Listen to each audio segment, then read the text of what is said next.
बिस्मिल्लाहिर्रहमानिर्रहीम। अस्सलाम वालेकुम डियर स्टूडेंट्स। आज मैं बहुत ही ज़रूरी टॉपिक आप लोगों के साथ मैं डिस्कस करूंगा और ख़ास तौर पे ये उस वक्त वो पीक का टाइम जब बच्चे सप्ली की वजह से बहुत ज़्यादा मेंटली डिप्रेस भी होते हैं, प्रेशर भी होता है वालिदैन का, रिश्तेदारों का, दोस्तों का, बहन भाइयों का। बहुत से बच्चे जो होते हैं इस वक्त मेंटली तौर पे वो इतने डिस्टर्ब होते हैं कि उनको तैयारी का कुछ भी समझ नहीं लग रही होती कि हम क्या करें, क्या कुछ ना करें, किस चीज़ को हम पहले स्टार्ट करें। ऊपर से टाइम भी शार्ट होता है। तो चाहे आप सप्ली की तैयारी कर रहे हैं, चाहे आप एनुअल की तैयारी कर रहे हैं, अगर आपके दिल में सप्ली का डर है, अगर आपको इंग्लिश बहुत ज़्यादा मुश्किल लगती है और अगर आपको लगता है कि मेरे पास वक्त कम है और इस कम वक्त में मेरा पास होना मुश्किल है, या अक्सर औक़ात ऐसा भी होता है कि बच्चा कम वक्त को लेके मेंटली वो ज़्यादा डिप्रेस हो जाता है, ज़्यादा टेंशन लेता है। तो इस सब टॉपिक से रिलेटेड आज मैं आप लोगों को बिल्कुल मेंटल रिलीफ दूंगा और आपकी जितनी टेंशन है वो सारी मैं दूर कर दूंगा इंशाल्लाह। आप इस टॉपिक को सुनने के बाद आप लोगों को 33 मार्क्स आउट ऑफ 100 कुछ भी नहीं होते। आप यकीन जानिए कि जितने भी स्टूडेंट्स होते हैं मैं सबको सबसे पहले ये कोशिश करता हूँ कि इनकी किसी बच्चे की सप्ली ना आए। वो बिल्कुल आसान सा कुलिया है, बिल्कुल आप इसे अपना कर, आप इसे अडॉप्ट करके, आप इसको फॉलो करके पहले तो आप सप्ली से बचेंगे और फिर उसके बाद मेरा ये तरीका होता है कि पहले मैं बच्चों को सप्ली से बचाता हूँ, फिर उसके बाद देखता हूँ कि जो बच्चे ज़्यादा कोऑपरेटिव हैं, जो बच्चे ज़्यादा हार्ड वर्किंग है या जिनमें ज़्यादा कैपेसिटी या एबिलिटी मैं देखता हूँ, उन बच्चों को उस हिसाब से तैयारी करवाता हूँ। और पहला आपका गोल जो होना चाहिए, आपकी सप्ली ना आए किसी भी सब्जेक्ट में। लेकिन चूँकि इंग्लिश का टीचर हूँ तो मैं आपको इंग्लिश में मैं जितने बेस्ट सोल्यूशन हो सकते हैं मैं आपको दूंगा। मेरे पास सारा पेपर इंग्लिश का है। आप थोड़ी सी तवज्जो मेरे साथ रखेंगे और इंशाल्लाह ताला आप लोगों को इस वीडियो से बहुत सी काम की बातें मिलेंगी। तो पेपर पैटर्न को देखें, चाहे आप जिस मर्जी यूनिवर्सिटी से हैं, आपका जो पैटर्न है सरगोदा यूनिवर्सिटी है, पंजाब यूनिवर्सिटी है, गवर्नमेंट कॉलेज यूनिवर्सिटी फैसलाबाद है, बाउद्दीन ज़िक्रिया यूनिवर्सिटी है, इन सब का जो पैटर्न है वो सेम है, नंबर सेम है। तो आसान सा कुलिया है, चाहे आप सप्ली की तैयारी कर रहे हैं, चाहे आप एनुअल की तैयारी कर रहे हैं, मैं बिल्कुल आपको आसान सा कुलिया बताता हूँ किस तरह आपने इतने ज़्यादा बर्डन से बचना है। पहले तो आप देखिए अपने पेपर के पैटर्न को समझे। बहुत से बच्चे जो एनुअल में अटैम्प्ट कर चुके हैं उनको पता भी होगा, बहुत से बच्चे अपने पैटर्न से अवेयर भी होंगे, लेकिन बहुत से बच्चे ऐसे भी होंगे जो मुझे फर्स्ट टाइम सुन रहे हैं। तो उन बच्चों के लिए मैंने पैटर्न को रिवाइज किया है ताकि कुछ इस तरह करूं कि सारा कुछ जो नया स्टूडेंट है उसे भी समझ आ जाए। तो पहले देखें मॉडर्न ऐसे जो टॉपिक में है पार्ट टू की मेरी ये वीडियो है। पार्ट टू को मैं आसान सा कुलिया बताता हूँ। अगर पार्ट वन को भी आसान कुलिया चाहिए हुआ आप मुझे बताना, मैं इंशाल्लाह ताला आप लोगों के लिए भी 33 मार्क्स आपको सिक्योर कर दूंगा। तो देखिए पहले आप अपने पेपर के पैटर्न को समझे, आता है या नहीं आता लेकिन आपको एक दफ़ा सुनना पड़ेगा सारा। तो मॉडर्न एसेज जो हैं, मॉडर्न एसे आपको पता है जो पेपर में लियाकत अली खान, नागासाकी या आगे जितने भी टॉपिक्स आते हैं, इनमें मॉडर्न ऐसे आपके 20 मार्क्स के आते हैं। आप पहले पेपर के पैटर्न को समझे, मार्क्स डिवीजन को सुने, फिर उसके बाद मैं आपको बताता चलूँगा साथ साथ कि आपने 33 मार्क्स कैसे गेन करने हैं। मॉडर्न ऐसे हो गए 20 नंबर के, चाहे आपके 5 क्वेश्चन आते हैं, चाहे आपके 3 क्वेश्चन आते हैं, 4 क्वेश्चन आते हैं, जो भी आपका पेपर का पैटर्न है, लेकिन टोटल मार्क्स 20 नंबर का जो पेपर आएगा वो मॉडर्न ऐसे से आएगा। Novel the old man and the sea है, इसमें 20 नंबर का सवाल आता है। तो ये दोनों कुल मिला के 40 नंबर हो जाते हैं। फिर ऐसे राइटिंग होता है, ऐसे राइटिंग 5+20 मैंने लिखा है। जो भी आपकी यूनिवर्सिटी है 5 नंबर आपको देती है आउटलाइंस लिखने के। तो इसमें आपने बात याद रखनी है कि जो आपकी आउटलाइंस है वो आपके एसे के साथ मैच करनी चाहिए। इस पे डिटेल से मैंने वीडियो बनाई हुई है कि आपने आउटलाइंस एसे की कैसे देनी है।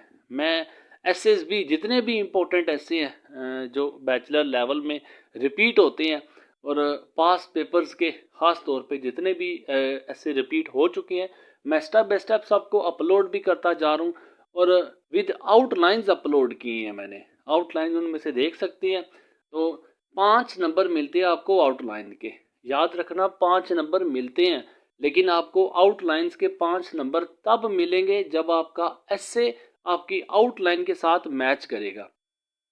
मतलब आपने 5 आउटलाइन दी हैं, आपने डेफिनेशन की दे दी है, एडवांटेजेस की दे दी है, डिसएडवांटेजेस की दे दी है, फ्यूचर इन पाकिस्तान वगैरह वगैरह जो भी आपने टोटल कुल मिला के और लास्ट में कंक्लूजन की 5 आपने आउटलाइन दे दी हैं। तो याद रखना जो आपने आउटलाइन दी है आप उसी आउटलाइन के मुताबिक अपने एसे की तरतीब भी रखेंगे। अगर आपने फर्स्ट जो आउटलाइन है वो डेफिनेशन की दी है तो डेफिनेशन ही पहले पैराग्राफ में होनी चाहिए। फिर उसके बाद आपने अगर मेरिट्स है, अगर एडवांटेजेस है, जो भी लाइक डेमोक्रेसी कैसे आपने लिखा है तो एडवांटेजेस ऑफ डेमोक्रेसी आपने लिखा है, तो नेक्स्ट पैराग्राफ आपका जितने भी 1 लिखे 2 लिखे ये आपके एडवांटेजेस के बारे में। ये मैं वैसे इससे राइटिंग में उस वीडियो में डिटेल के साथ सब कुछ बता चुका हूँ, लेकिन चूंकि ये टॉपिक मेरा रिलेट करता है तो हो सकता है कुछ बच्चों ने वो वीडियो ना सुनी हो, इसलिए मैं हल्की फुल्की रिवीजन वहाँ से भी करवा रहा हूँ। तो फिर देखें जो आपकी आउटलाइन में टॉपिक चल रहा है उसी तरतीब से आपने एसे में भी उसी तरह लिखना है। फिर थर्ड आपने आउटलाइन लिखी थी डिसएडवांटेजेस, तो डिसएडवांटेजेस जो आपकी एडवांटेजेस वाला पैराग्राफ था उसके बाद ही डिसएडवांटेजेस आना चाहिए। और फिर नेक्स्ट आपने future in Pakistan, has democracy fail in Pakistan, progress in Pakistan, जो भी आपने आउटलाइन में हेडिंग दी हुई है उसी हेडिंग को चौथे नंबर पे आना चाहिए एसे में भी। और फिर लास्ट में आपने कंक्लूजन की आपने आउटलाइन दी है तो लास्ट में आपकी कंक्लूजन ही ये इस तरह एसे की आउटलाइन जो आप लिखते हैं ये 5 नंबर मिलते हैं, लेकिन 5 नंबर आपको उस सूरत में मिलते हैं जब आपकी एसे की आउटलाइन जो है वो बाकी एसे जो आपने नीचे लिखा है उसके साथ मैच कर रही है, उसकी तरतीब बिल्कुल इसी तरह जा रही है। बाकी इसको अगर आप वजाहत के साथ सुनना चाहते हैं तो मैंने अलग से इस टॉपिक पे पूरी डिटेल से वीडियो बनाई है कि ऐसे आपने आउटलाइंस के साथ किस तरह लिखना है। तो ऐसे राइटिंग जो है वो 25 नंबर का आता है क्वेश्चन। करेक्शन जो होती है वो 10 नंबर की आती है। सेंटेंसेस की करेक्शन है और जितने पार्ट्स ऑफ स्पीच है नाउन से लेकर लास्ट में इंटरजेक्शन तक, या आप प्रेपोजिशन कह सकते हैं, आर्टिकल कह सकते हैं, जितने भी पार्ट्स ऑफ स्पीच टोटल ये 8 बनते हैं। आर्टिकल को निकाल के आर्टिकल को डाल के 9 बन जाते हैं। तो सारे पार्ट्स ऑफ स्पीच में अगर नाउन है तो नाउन के जितने भी रूल्स हैं, तो कहने का मतलब ये कि पार्ट्स ऑफ स्पीच ऐसे सुनता जाए ना तो बंदा बेशुमार काम लगता है। तो करेक्शन किसी भी पार्ट्स ऑफ स्पीच में रिपीट हो सकती है, लेकिन ये करेक्शन 10 नंबर की आती है। मैं आपको आगे चल के बताऊंगा। फिलहाल सिर्फ आप मार्क्स सुनने की किस टॉपिक से कितने नंबर का पेपर आता है। फिर उसके बाद इडियम्स आते हैं या फ्रेजल वर्ब्स आते हैं। जस्ट मैंने इडियम लिखा है आपकी आसानी के लिए, तो 10 नंबर इडियम से आते हैं। और अगर किसी की बुक से आप तैयार करते हैं तो आप देख सकते हैं कि उसमें लगभग 1000 प्लस इडियम्स दिए हुए होते हैं, उसमें भी देख के साथ चक्कर आ जाता है। और लास्ट में एप्लीकेशन और लेटर, ये आपको पता होना चाहिए, दोनों में चॉइस आती है, चाहे तो आप लेटर लिखे चाहे आप एप्लीकेशन लिखे। कुछ यूनिवर्सिटीज़ पहले एप्लीकेशन देती हैं फिर लेटर देती हैं, जबकि कुछ जो होती हैं वो पहले लेटर को लिखती हैं और फिर एप्लीकेशन को लिखती हैं। चाहे जो भी है, इन दोनों में चॉइस होती है, एप्लीकेशन अटैम्प्ट करें या लेटर अटैम्प्ट करें। तो इसके 15 नंबर होते हैं। इस तरह ये कुल मिला के आपको टोटल जो मार्क्स बनते हैं वो 100 मार्क्स बन जाते हैं। अब मैं चलता हूँ आप लोगों को 33 मार्क्स आपने कैसे गेन करना है। बिल्कुल आसानी से आप अपने 33 मार्क्स स्कोर कर सकते हैं। पहले नंबर पे आपने क्या तैयार करना है, जो लास्ट क्वेश्चन आप इन्हें देख लें। Question number 4, question number 5, question number 6, आपने इन तीनों को पक्का तैयार करना है। आपने इन तीनों को 100% तैयार करना है। अब बात आती है कि करेक्शन को हमने कैसे तैयार करना है या इडियम्स को हमने कैसे तैयार करना है। इतने ज़्यादा करेक्शन है पेपर को देखें, इतने ज़्यादा इडियम्स हैं, अगर हम अपनी बुक को देखें इतने ज़्यादा एप्लीकेशन बनती है, लेटर बनते हैं, तो नए स्टूडेंट के लिए सर चकरा जाता है इन सब को देख के। तो जो मैं आपको कुल बता रहा हूँ, हर एक चीज़ मैंने अपने से जुड़े स्टूडेंट्स के लिए सब कुछ मैंने आसान सा करके रखा हुआ है। करेक्शंस की बात करता हूँ तो जो आपकी जो भी यूनिवर्सिटी है, आप उसके पास्ट पेपर्स जो लास्ट 5 ईयर्स के हैं, पास्ट पेपर्स अगर आपके ग्रुप 1 है और ग्रुप 2 दोनों के पास्ट पेपर, और इस तरह ये लास्ट 5 ईयर्स के, अगर आपका सिर्फ एक ही साल का पेपर है तो आप फिर भी जो 5 साला पेपर आपने इकट्ठे करने हैं, 5 साला पेपर करेक्शन आपने उनकी तैयार करनी है, उसी करेक्शन को आपने अच्छे से प्रिपेयर करना है। अब दूसरे नंबर पे बच्चे कहते हैं कि हमें ये करेक्शन कहाँ से मिले, हम उस करेक्शन को देखें, फिर उसके बाद एक एक टॉपिक को सर्च करें, एक एक सेंटेंस को लिखें, ये भी काफ़ी टाइम कंज्यूमिंग है।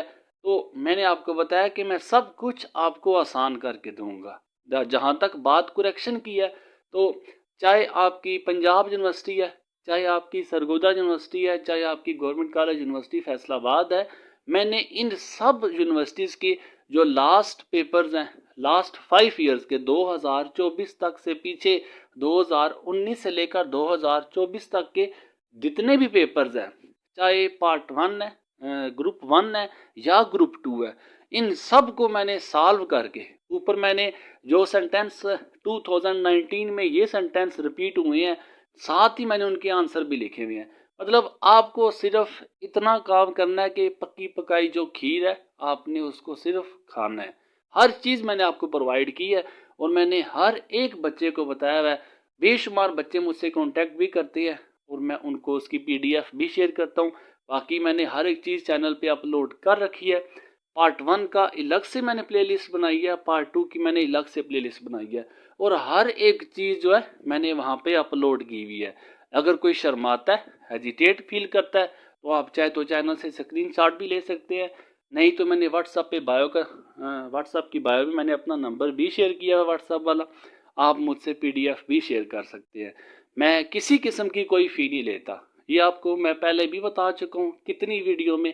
अगर आप भी लगता है कि ऐसे स्क्रीनशॉट से या वहाँ से स्क्रीन से देख के पढ़ना मुश्किल लगता है, तो आप पीडीएफ भी ले सकते हैं। मैं बिल्कुल free of cost without any fee मैं आप लोगों को हर एक चीज़ प्रोवाइड करूँगा। तो आपको बताया कि करेक्शन एरर आपने कैसे तैयार करनी है। ये 10 नंबर आपके पक्के हैं। अगर आप लास्ट 5 ईयर्स की करेक्शन, मैं हमेशा बच्चों को सबसे पहले यही तैयार करवाता हूँ, 10 नंबर आपके पक्के हो जाते हैं। 100% गारंटी है कि अगर आप लास्ट 5 ईयर्स की करेक्शन कर लेते हैं तो ये 10 नंबर आपके पक्के हो जाते हैं। एक बात याद रखना कि लास्ट 5 ईयर्स की करेक्शन आप चाहे पंजाब के हैं, चाहे सरगोदा के हैं, चाहे गवर्नमेंट कॉलेज यूनिवर्सिटी फैसलाबाद के हैं, तो अपने आप को सिक्योर करने के लिए आपने पिछले 5 साल करेक्शन जो है ये सबसे पहले तैयार करें। 10 नंबर आपके पक्के हैं, इसमें कोई गलती नहीं होगी। फिर उसके बाद बात आती है ईडियम्स की। तो ईडियम्स भी बिल्कुल ऐसे ही जैसे मैंने आपको करेक्शन का बताया, अपनी ही यूनिवर्सिटी के जो लास्ट 5 ईयर्स है, अपनी यूनिवर्सिटी के पहले सबसे पहले अपनी यूनिवर्सिटी के पेपर तैयार करें। फिर उसके बाद जो बकिया यूनिवर्सिटीज़ हैं उनमें भी मोस्टली रिपीटेड है, 50% अगर करेक्शन है या ईडियम्स है आप जो अपनी यूनिवर्सिटी में तैयार किए हैं वही दूसरी यूनिवर्सिटी में भी आप देखेंगे उसमें भी रिपीट हुई हुई है। लेकिन आप अपने आप को सिक्योर करने के लिए अपनी यूनिवर्सिटी के 5 साल पेपर भी तैयार करें और जो दूसरी यूनिवर्सिटीज़ के मैं आपको प्रोवाइड करूंगा या आपको चैनल से मिल जाएंगे, आप उनको भी 5 साल तैयार करें। सब कुछ आपको मिला हुआ है, सब कुछ आपको लिखा हुआ मिलेगा, सब कुछ आपको सॉल्व हुआ मिलेगा। करेक्शन भी 10 नंबर की सारी सॉल्व है पिछले 5 साल के। इसी तरह ईडियम्स की बात करूं तो पिछले 5 साल में जितने भी ईडियम्स आए हैं मैंने उन सब को लिख के आप देख सकते हैं, हैंड रिटन जैसी भी मेरी लिखाई है, लेकिन आप लोगों के लिए मैंने उसे मेहनत के साथ लिखा, आप उसे चेक कर सकते हैं, हर एक चीज़ आपको मिल जाएगी। तो ये 20 नंबर आपके पक्के हो जाते हैं, इसमें एक भी मिस्टेक नहीं होती। इसमें 100% गारंटी है कि जो इडियम्स आपको मैं बताऊंगा कि लास्ट 5 ईयर्स के या करेक्शन आपको जो बता रहा हूँ लास्ट 5 ईयर्स की, ये पक्की रिपीट होगी, 100% गारंटी है। तो ये 20 नंबर आपके पक्के हो जाते हैं। तो यहाँ तक बात आ गई 20 नंबर तक। आगे चल के मैंने आपको क्वेश्चन नंबर 6 का कहा है, एप्लीकेशन आपने तैयार करनी है। कुछ बच्चे हैं जो लेटर को तैयार करते हैं, लेकिन कुछ बच्चे जो है वो एप्लीकेशन को तैयार करते हैं। तो याद रखें एप्लीकेशन जो 15 मार्क्स की आती है, मैं जहाँ तक मेरी बात है मैं अपने स्टूडेंट्स को एप्लीकेशन तैयार करवाता हूँ, मैं लेटर तैयार नहीं करवाता। वजह उसकी ये होती है कि एप्लीकेशन की length as compare to letter थोड़ी सी शार्ट होती है। एप्लीकेशन या लेटर आप स्केच लिखते हैं, जस्ट इसका स्केच, एप्लीकेशन लिखने का मेथड पता होना चाहिए। एप्लीकेशन का स्केच, मैं बॉडी नहीं कह रहा कि आपने एप्लीकेशन में लिखा क्या है। अगर आपको एप्लीकेशन दी जाती है, एप्लीकेशन कौन सी है कि application for the post of job in a college, in a private college या in a government college as a CTI, या जो भी एक जॉब की एप्लीकेशन दी हुई है और किसी कॉलेज में आपने जॉब के लिए अप्लाई करना है, जॉब एप्लीकेशन है। मैं मिसाल देता हूँ, जस्ट आपने उसका जो स्केच लिखा है, जो आपने उसका एक मॉडल लिखा है, स्केच लिखने के 6 से 7 नंबर मिलते हैं, जस्ट स्केच लिखने के। आप इस बात को सोच सकते हैं कि आपने एप्लीकेशन में उसकी बॉडी में अभी कुछ लिखा ही नहीं है, जस्ट आपने स्केच लिखा है। जिसको भी आप एप्लीकेशन लिख ले, टू द डायरेक्टर है, टू द प्रिंसिपल है, जिसको भी आप लिख रहे हैं, जस्ट स्केच लिखने के आपको 7 नंबर मिलते हैं। और स्केच लिखना आपके लिए बहुत ही ज़रूरी है, उसको सीखना, उसको समझना।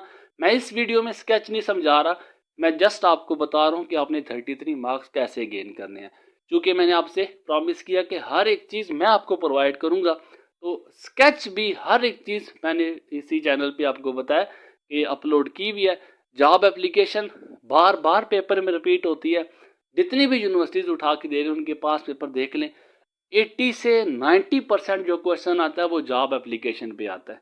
तो मैंने एक मल्टी जॉब एप्लीकेशन लिखी है, मल्टी जॉब एप्लीकेशन के चाहे किसी भी डिपार्टमेंट में जॉब आती है, आप उस एप्लीकेशन को यूज़ कर सकते हैं। देखिए 7 नंबर तो आपको जस्ट स्केच लिखने के मिल जाएंगे, बाकी अगर किसी ने थोड़ा बहुत रेलिवेंट लिख भी लिया है तो 3 नंबर तो गया गुजरा बच्चा भी हासिल कर ही सकता है। 7 नंबर आपको स्केच के मिल जाते हैं, तो 2-3 नंबर तो आप वहाँ से एप्लीकेशन के अकॉर्डिंग कुछ भी लिख के ले सकते हैं। आप 3 नंबर ना भी ले तो आप मुझे बताएं, क्या 1 से 2 नंबर का पैराग्राफ भी आप ऐड नहीं कर सकते? हर एक चीज़ मैं आपको लिख के दे रहा हूँ। जॉब एप्लीकेशन है तो सब कुछ आपको लिखा हुआ मिलेगा। जॉब एप्लीकेशन के अलावा मैंने गेस्ट पेपर अपलोड किया हुआ है, सप्लीमेंट्री का 2024 का, एनुअल का भी और सप्लीमेंट्री का भी, और 100% गारंटी देता हूँ कि अगर आप उस गेस्ट को पूरा तैयार कर लेते हैं, हर एक चीज़ वहाँ पे मैंने क्वेश्चन नंबर 1 से लेकर लास्ट क्वेश्चन तक मैंने सब कुछ प्रोवाइड किया। और हमेशा अल्लाह ताला के करम से जो भी गैस देता हूँ अपने एक्सपीरियंस से, काफ़ी हद तक वो गैस रिपीट, मैं ये नहीं कहता 100% मेरा गैस आता है, लेकिन 90% मेरा गैस रिपीट होता है। और ये तजर्बा हो जाता है तो उस गैस में मैंने एप्लीकेशन टोटल 5 से 6 एप्लीकेशन दी हुई है। अब देख लें अपनी बुक में कितनी एप्लीकेशंस आपको, और उसमें कोई गारंटी नहीं कि इनमें से कोई एक एप्लीकेशन भी आ जाएगी, लेकिन मैं आपको 5 से 6 एप्लीकेशन दी हैं सिर्फ कि आप उन एप्लीकेशन को तैयार करें। इंशाल्लाह ताला इन्हीं 5-6 में से एक एप्लीकेशन पक्का रिपीट हो जाएगी। और एप्लीकेशन का मेथड बार बार आपको बता रहा हूँ, उसको आपने सीखना है। एप्लीकेशन का स्केच कैसे लिखा जाता है, कॉमा कैसे डाले जाते हैं, कौन सा लेटर आपने फुल स्टॉप रखना है, किस लेटर को आपने किस जगह पे रखना है, एप्लीकेशन दाएं तरफ लिखनी है या बाएं तरफ लिखनी है, कौन सी चीज़ दाएं तरफ लिखनी है, कौन सी चीज़ बाएं तरफ लिखनी है, कौन सा डेजिग्नेशन किसको आपने एप्लीकेशन लिखनी है, जिसको लिखी जा रही है तो किस तरह लिखनी है, ये सब कुछ मैंने एप्लीकेशन की जो वीडियो उसमें हर एक चीज़ शेयर की है। तो अगर मैं हर एक टॉपिक पे डिटेल बताना शुरू करूँ तो मेरी ये वीडियो घंटों की बन जाती है। तो आपने इन शॉर्ट इतना है कि आपने एप्लीकेशन का स्केच सीखना है अगर आप 7 नंबर गेन करना चाहते हैं, लेना चाहते हैं। तो ये कुल मिला के अगर एप्लीकेशन में आप मैटर इसका जितना भी स्केच है वो सीख जाते हैं तो आप 7 नंबर आपको स्केच के मिलेंगे। आपको 1-2 नंबर भी अगर आपको मिल जाता है तो आप देखें 8 से 9 नंबर तो आप एप्लीकेशन से आराम से गेन कर सकते हैं। सब कुछ आपको लिखा लिखाया है। तो 20 नंबर ये आप ईडियम्स और करेक्शन, और 8 नंबर भी मैं कर लूँ ना अगर एप्लीकेशन से, तो ये 28 मार्क्स जस्ट आपको क्वेश्चन नंबर 4, 5, 6 से मिल जाते हैं। 28 मार्क्स चलो ले दे के आपके 2-3 नंबर फिर भी मैं काट लेता हूँ, तो 25 मार्क्स तो आप गेन कर ही सकते हैं। आप इतनी हार्डवर्क के बाद, इतनी कंपटीशन के बाद, या इतनी आपने मेहनत की है, तो 25 नंबर तो इन तीनों में से आप ले ही सकते हैं। तो बाकी रह गई बात 8 नंबर की। अब 8 नंबर में बाकी आप देखें, मैं 4 चीज़ें सिर्फ तैयार करवाता हूँ। जो बहुत गए गुजरे बच्चे हैं, जो बहुत मुश्किल लगता है कि हम पास नहीं हो सकते, तो उनको मैं सिर्फ 4 चीज़ें तैयार करवाता हूँ।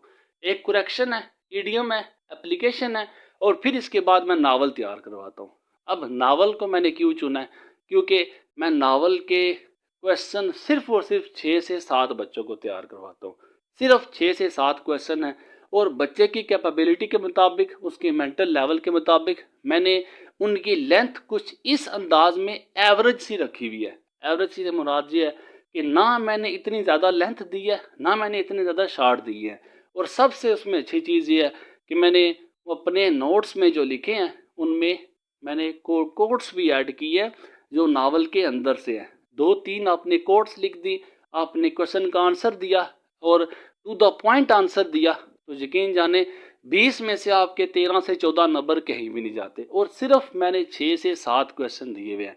6 से 7 क्वेश्चन करने से आप आराम से 33 तो क्या, आप 40 नंबर पे आराम से पहुंच जाएंगे। अब देखिए 13 से 14 नंबर आपके आराम से मिल जाते हैं अगर आप उस नावल के 6 से 7 क्वेश्चन, ये जस्ट आपने 4 चीज़ें तैयार करनी है अगर आप सिर्फ पास होना चाहते हैं।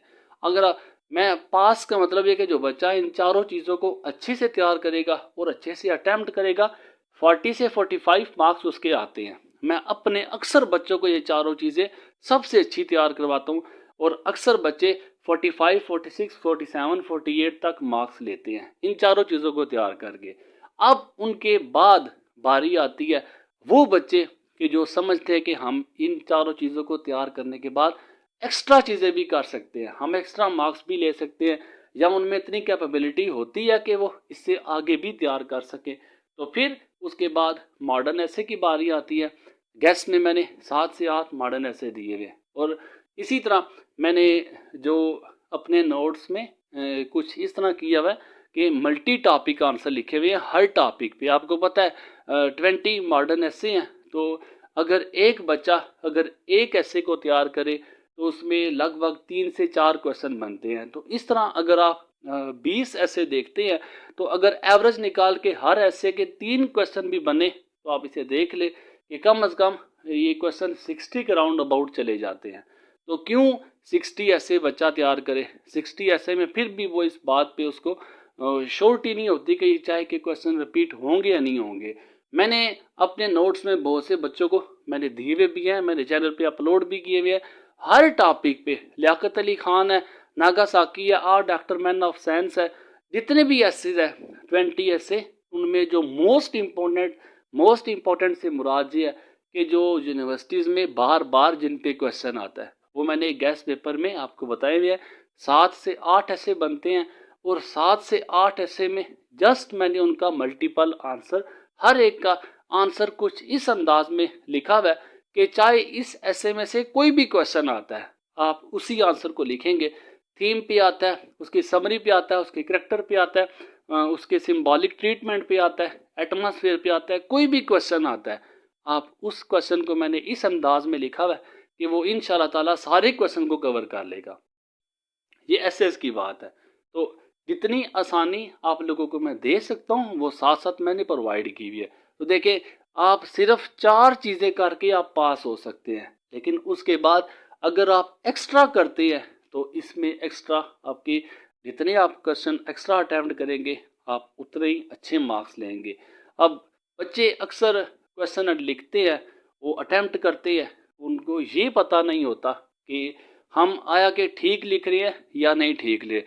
अब क्वेश्चन आता है सिंबॉलिक ट्रीटमेंट पे। अब बच्चा उसके समरी लिख रहा होता है तो अपनी तरफ से वो ठीक लिख रहा होता है, लेकिन क्वेश्चन की सेंस को नहीं पहचानता कि क्वेश्चन क्या मुझसे पूछा गया है और मैं इसका आंसर क्या दे रहा हूँ। इस अजाब से बचने के लिए मैंने बच्चों के लिए मल्टी आंसर ऐसे लिखा था कि उसमें सब कुछ रिपीट हो जाएगा। जस्ट आपने क्वेश्चन देखना है, फलां ऐसे से क्वेश्चन आया है, उस ऐसे का आपके पास एक ही आंसर होगा और इस आंसर को मैंने प्रॉपर बिगिनिंग, मिडल और एंड के साथ कुछ इस अंदाज में मोल्ड किया है कि कोई भी क्वेश्चन आता है आप उस क्वेश्चन को अटेम्प्ट उसी एक आंसर के साथ कर सकते हैं। बाकी रही बात ऐसे राइटिंग की, तो अब कुछ बच्चे हैं उनको the most difficult part of English language paper ये लगता है कि सबसे मुश्किल पोर्शन ये वाला होता है। ऐसे को याद रखिए, आपने हमेशा लास्ट में अटैम्प्ट करना होता है, लेंथी भी होता है।